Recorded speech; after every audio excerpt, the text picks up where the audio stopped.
तो बच्चों, तो कैसे हो आप लोग। यहाँ पर बहुत सारे बच्चों के कमेंट्स आ रहे थे कि सर कक्षा 10वीं वालों गणित के वेरी वेरी इंपॉर्टेंट ऑब्जेक्टिव प्रश्न आप बता दीजिए। तो मैं लेके आ चुका हूँ बच्चों आपके लिए वेरी वेरी इंपॉर्टेंट ऑब्जेक्टिव प्रश्न जो आपकी त्रैमासिक परीक्षा में 100% यहीं से आने वाला है। फिर से बोल रहा हूँ, आपके 30 नंबर यहाँ पर कवर होने वाले बच्चों। मैंने सारे ऑब्जेक्टिव यहाँ पर कवर कर लिए जो मोस्ट IMP क्वेश्चन है बच्चों, ठीक है।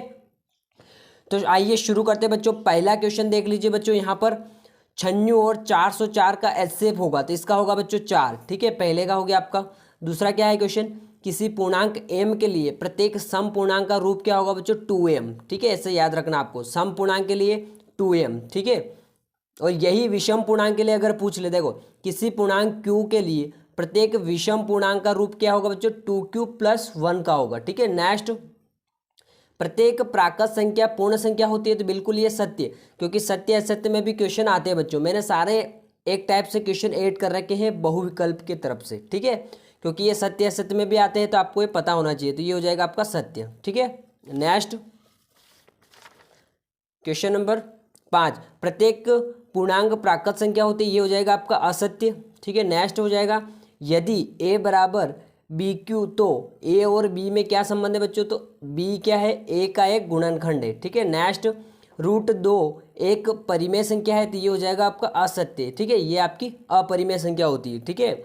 नेक्स्ट, द्विघात बहुपद ax² + bx + c के शून्यक अल्फा और बीटा हो तो अल्फा इंटू बीटा का मान क्या होता है बच्चों c/a। अगर यही क्वेश्चन पूछ ले कि अल्फा प्लस बीटा का मान क्या होगा तो होता है बच्चों -b/a, ठीक है। आई होप कि आपको ये दोनों याद होंगे, ठीक है, बहुत से बार मैंने करवा रखे।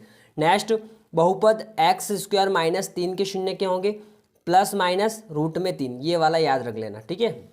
नेक्स्ट, एपी मतलब समांतर श्रेणी दे रखी है, 10, 7, 4 का 10वां पद क्या है -17 होगा, ठीक है।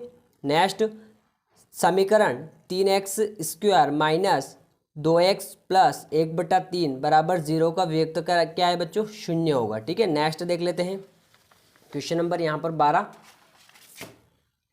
द्विघात बहुपद में बहुपद की घात कितनी होती है बच्चों 2 होती है, द्विघात में 2 होती है।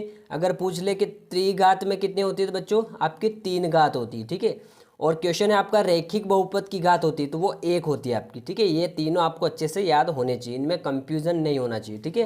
नेक्स्ट क्वेश्चन नंबर 14 है, जब a1/a2 बराबर नहीं है b1/b2 हो तो समीकरण निकाय जो दे रखी है इसका कौन सा हल होगा बच्चों, एक अद्वितीय हल होगा, ठीक है।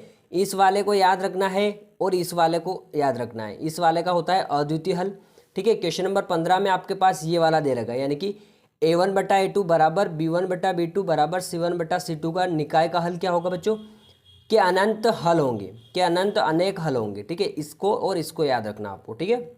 और एक और है आपका a1/a2 बराबर b1/b2 बराबर नहीं है c1/c2, तो इसका कौन सा हल होगा बच्चों, का कोई हल नहीं होगा, ठीक है। इसको भी याद रखना है, इसको, इन तीनों को याद रखना, मैं गारंटी बोल रहा हूँ तीनों में से क्वेश्चन बनने वाला है, ठीक है। नेक्स्ट क्वेश्चन देखते हैं यहाँ पर क्वेश्चन नंबर 17, वर्ग समीकरण ax² + bx + c बराबर 0 में वियुक्त कर d बराबर क्या होता है बच्चों, ये फॉर्मूला आपको याद रख लेना बच्चों वियुक्त कर का, b² - 4ac, ये क्वेश्चन आने वाला बच्चों, ठीक है।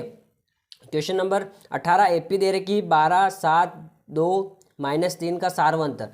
देखो यहाँ से सार्वंतर आपको पता चल जाएगा कितने का अंतर है, 12 और 7 में कितने कितने का अंतर है 5 का, ये तो पता चल गया 5 का अंतर है। लेकिन आपको पहले समांतर श्रेणी तो देखो, ये घटते क्रम में है तो -5 आपका आंसर आएगा, 5 नहीं आएगा, -5 का आपका सही है, ठीक है। नेक्स्ट, -3 -1/2 फिर 2 का 11वां पद कौन सा है तो आपका 22 होगा, ये आपको याद रख लेना है, ठीक है। फिर एपी बराबर क्या दे रखा है, फिर 3/2 1/2 -1/2 -3/2 का सार्वंतर होगा बच्चों 1, ठीक है। नेक्स्ट, एपी का सूत्र आपको याद रख लेना बच्चों, ये वाला a + n - 1 × d, ये सूत्र भी पूछ सकता है, ठीक है। समांतर श्रेणी का व्यापक रूप भी आपको याद रखना है, a + d, a + 2d, a + 3d, ऐसे डैश डैश चलता जाएगा, ये व्यापक रूप भी आपको याद होना चाहिए बच्चों। नेक्स्ट देख लेते हैं, सारे जितने भी क्वेश्चन है इसमें सारे आने लायक क्वेश्चन है बच्चों। नेक्स्ट है 23, 2√2 √2 0 का अगला पद होगा बच्चों -√2, ठीक है। सभी व्रत होते हैं बच्चों समरूप होते हैं और सभी वर्ग होते हैं ये भी समरूप होते हैं बच्चों। नेक्स्ट, सभी त्रिभुज समरूप होते हैं। कौन से त्रिभुज? समबाहु त्रिभुज, ठीक है। फिर पाइथागोरस का प्रमेय का व्यापक रूप आपको याद रख लेना बच्चों, ठीक है। कर्ण का स्क्वायर बराबर लंब का स्क्वायर और आधार का स्क्वायर, ये वाला आपको याद रख लेना, ठीक है। नेक्स्ट, समकोण त्रिभुज का क्षेत्रफल क्या होता है? 1/2 इंटू आधार गुणित शीर्ष लंब, ठीक है। फिर नेक्स्ट, समकोण त्रिभुज में सबसे बड़ी भुजा होती है बच्चों आपकी कर्ण की, ठीक है। ये जो मैंने क्वेश्चन बताया बच्चों, यहीं से आपके क्वेश्चन बनने वाले हैं, तो इन क्वेश्चन को आप जरूर एक बार जरूर पढ़ लेना बच्चों, ठीक है।